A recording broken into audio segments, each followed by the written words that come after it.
नमस्कार। मैं नवीन Tripathi news diary channel में आप सबका स्वागत करता हूं।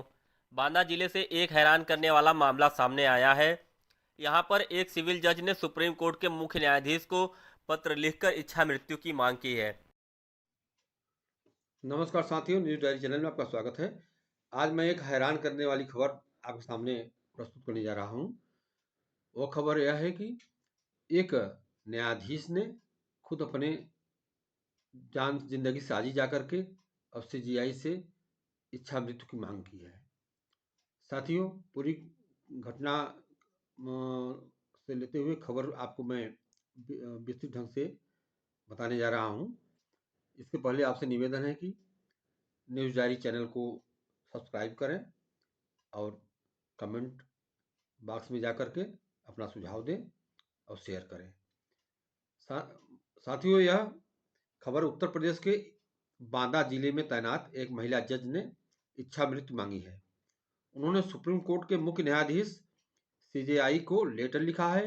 उसमें कहा, भारी भरी अदालत में मेरा शारीरिक शोषण हुआ। मैं दूसरों को न्याय देती हूँ लेकिन खुद अन्याय का शिकार हुई हूँ। यह दिल को और मन को झकझोर देने वाली बात सामने आ रही है, जो कि महिला जज ने पीड़ित होकर के और सुप्रीम कोर्ट के मुख्य न्यायाधीश को पत्र भेजा है। पत्र उन्होंने कहा है कि जब मैंने जज होते हुए इंसाफ की गुहार लगाई तो 8 सेकंड में सुनवाई करके पूरा मामला अनसुना कर दिया गया है। सुप्रीम कोर्ट पर भी उनका आरोप यही है महिला का। मैं लोगों के साथ न्याय करूंगी यह सोचकर न्यायिक सेवा ज्वाइन की थी, मगर मेरे साथ ही अन्याय हो रहा है। अब मेरे पास सुसाइड के अलावा कोई और ऑप्शन नहीं बचा है, इसलिए मुझे इच्छा मृत्यु की इजाजत दी जाए। यह गंभीर विषय है और सपना रहा होगा उस महिला जज का। जब जज बनी होगी तो न्याय को लेकर के सपना रहा होगा, लेकिन उसे क्या पता था कि खुद ही अन्याय के भंवर जाल में फंसकर इस सड़े गले कानून के चक्कर में वह इच्छा मृत्यु की मांग करनी पड़ेगी उसको। लेकिन वह इच्छा मृत्यु की इजाजत के लिए सुप्रीम कोर्ट की घंटी दबा दिया और न्याय वहां भी नहीं मिला। 8 सेकंड में उसकी सुनवाई पूरी कर ली गई। महिला जज का इच्छा मृत्यु की मांग वाला जो जो लेटर सामने आया है, उसमें 15 दिसंबर यानी 15 दिसंबर की डेट लिखी थी उसमें। जब लेटर की तारीख लेकर एक पत्रकार ने महिला जज से बात की तो उन्होंने कहा कि दोस्तों को यह लेटर भेजा था, शायद उन लोगों ने वायरल किया है। हालांकि महिला जज ने यह लेटर लिखने की बात स्वीकार की। बात शुरू हो रही है 2022 में। महिला जज ने बताया कि 7 अक्टूबर 2022 को बाराबंकी जिला बार एसोसिएशन न्यायिक कार्य से के बहिष्कार का प्रस्ताव पारित कर रखा था। उसी दिन सुबह 10:30 बजे अदालत में काम कर रही थी। इस दौरान एसोसिएशन के महामंत्री और अपने वकीलों के साथ अब आ गए वहाँ पे। अम, महिला जज के पास आ गए और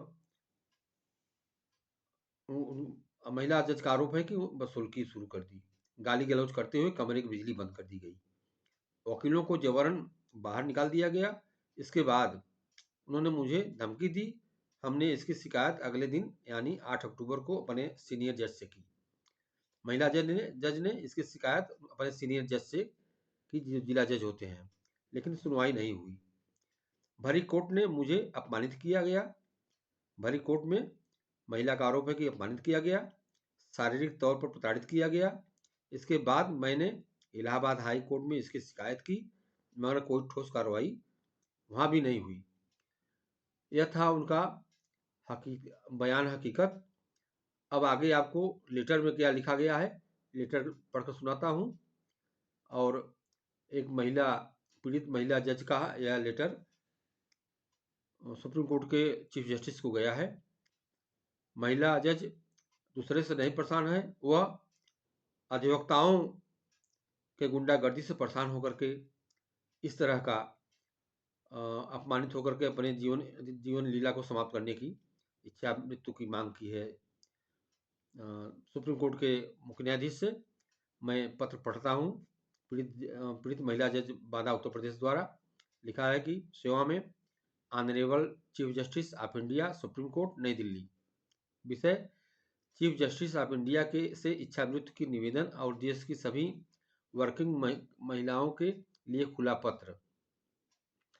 ऑनरेबल लॉर्ड जस्टिस, मैं इस पत्र को बेहद दुख और पीड़ा के साथ लिख रही हूँ। इसे लिखने का कोई और मकसद नहीं है। मैं सिर्फ अपने guardian chief justice of India से अपनी कहानी बयां करके अपनी इच्छा मृत्यु के लिए प्रार्थना करना चाहती हूँ। मैं न्यायिक सेवा बेहद उत्साह और विश्वास के साथ ज्वाइन की थी। मेरा लक्ष्य लोगों को न्याय देना था। मुझे नहीं पता था कि मैं जिस भी दरवाजे न्याय मांगने जाऊंगी वहां मुझसे भिखारियों जैसा व्यवहार किया जाएगा। नौकरी के दौरान मुझे भरी अदालत में अपमानित किया गया, गालियां दी गई, मुझे शारीरिक शोषण का शिकार होना पड़ा। मेरे साथ ऐसा व्यवहार किया गया जैसे मैं कोई कूड़ा हूँ। मुझे खुद के कीड़े जैसे होने का एहसास कराया गया। मैं दूसरों को न्याय दिलाती हूँ मगर मेरे बारे में कौन सोचता है। मैं देश में काम करने वाले हर एक महिला से कहना चाहती हूँ कि शारीरिक शोषण के साथ वर्क प्लेस पर ही जीना सीख लें। मैंने देश में काम करने वाली हर एक महिला से कहना चाहती हूँ कि शारीरिक शोषण के साथ वर्क प्लेस पर जीना सीख लें। ये जीवन का कड़वा सच है। पीओएसएच एक्ट कार्यस्थल पर महिलाओं का यौन उत्पीड़न से जुड़ा कानून भी एक दिखावा है। इस पर कोई सुनवाई नहीं होती है, न कोई पेन होता है लेता है। अगर आप शिकायत करेंगी तो आपको टार्चर किया जाएगा। जब मैं यह कह रही हूँ कि कोई सुन नहीं रहा है तो इस लिस्ट में सुप्रीम कोर्ट का नाम भी है। इस पूरे मामले की शिकायत करने और न्याय मांगने के बाद मुझे सुनवाई के लिए महज 8 सेकंड मिले। ऐसी स्थिति में मैं सुसाइड का सोचने लगी। अगर आप लकी हैं मेरी तरह नहीं तो पहले बार में ही सुसाइड कर लेती। अगर कोई भी महिला सिस्टम के खिलाफ लड़ने के बारे में सोचती है तो मैं बता दूं कि मैं ऐसा नहीं कर सकी। जबकि मैं एक जज हूँ। न्याय की बात तो छोड़ दीजिए, मैंने अपने खिलाफ हुए शोषण की निष्पक्ष जांच तक नहीं करवा पाई। मैं महिलाओं से ये कहना चाहती हूँ कि वो एक खिलौना है। मेरे सीनियर जज, उनके सहयोगी ने मेरा शारीरिक शोषण किया, मुझे रात में मिलने बुलाया।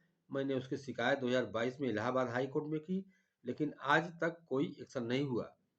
मुझसे किसी ने ये पूछने तक की जहमत नहीं उठाई कि मेरे साथ क्या हुआ है। जुलाई 2023 में मैंने हाई कोर्ट की इंटरनल कंप्लेंट कमेटी के शिकायत की। मैंने 6 महीने में हजारों मेल किए, तब तक जाकर आरोपियों के खिलाफ जांच शुरू हुई। जो जांच शुरू हुई मुझे उसके बारे में बताने में शर्म आती है, क्योंकि जिनके खिलाफ जांच होनी थी उनके ही अधीनस्थ को इस मामले में गवाह बनाया गया। ये मेरी समझ से परे है कि गवाह आखिर अपने बॉस के खिलाफ कैसे बयान देगा। आखिर कमेटी ऐसा कैसे सोच रही है।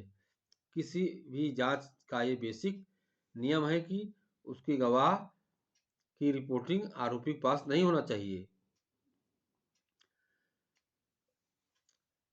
किसी भी जांच के बेसिक नियम है कि उसके गवाह की रिपोर्टिंग आरोपी के पास नहीं होना चाहिए। जांच के दौरान जज जिन पर आरोप है का ट्रांसफर किया जाना चाहिए था, ताकि वो गवाह और सबूतों को प्रभावित न कर सके।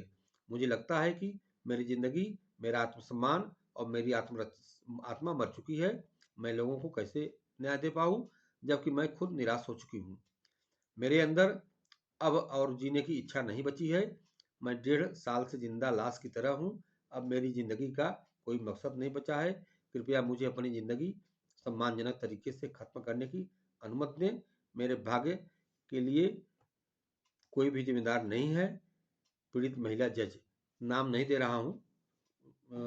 कुछ नियम है, नियम के अंतर्गत मैं सम्मान करते हुए पीड़ित जज का नाम नहीं दे रहा हूँ।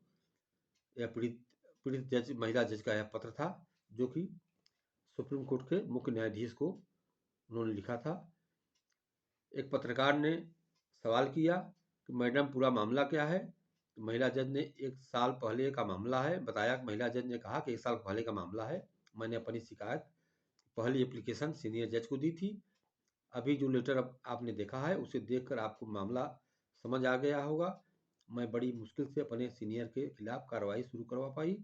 इसके लिए दर्जनों हजारों मेल करने पड़े। फिर मैंने कोर्ट की याचिका सुनी। यूपी के बांदा जिले में तैनात एक जूनियर डिवीजन महिला जज ने इच्छा मृत्यु की मांग की है। यह आत्मा को झकझोर देने वाली सच्ची कहानी है। कहानी क्या है? एक सच्चाई है। महिला जिसका जो पत्र वायरल हुआ है वह खुद सच्चाई बयां कर रहा है आज के समाज में। और इस समय अगर एक महिला जज को न्याय नहीं मिल रहा है तो आम आदमी को न्याय का उम्मीद बिल्कुल ही छोड़ देना चाहिए। कहा गया है कि भगवान के आश्रय छोड़ देना चाहिए। जो अच्छा बुरा होगा वही करेंगे, क्योंकि तीसरी नेत्र से वो देख रहे हैं। हर जगह वो देख रहे हैं। अपने हिसाब से हर आदमी को न्याय की कसौटी पर कसकर चलना चाहिए। अपनी आत्मा के अनुसार काम करना चाहिए। किसी के प्रति मन में छल कपट ना हो, यही अंदर होना चाहिए। लेकिन आज जिस महिला जज की यह कहानी देखकर सुनकर सभी को आत्मा में ठेस पहुंची होगी कि समाज को जो न्याय देने वाली है एक व्यवस्था है सरकार की, वो व्यवस्था आज गिड़गिड़ा रही है इच्छा मृत्यु के लिए। इसके पीछे असली वजह क्या है, इसकी जांच अवश्य होनी चाहिए और जांच कर हर मामला इसका सामने आना चाहिए। तभी लोगों को इसमें सच्चा विश्वास होगा और न्याय मिलेगा वो पीड़ित महिला जज को। खबर आपको कैसी लगी कमेंट बॉक्स में अपना सुझाव दें और न्यूज़ डायरी चैनल को देखते रहें। नमस्कार।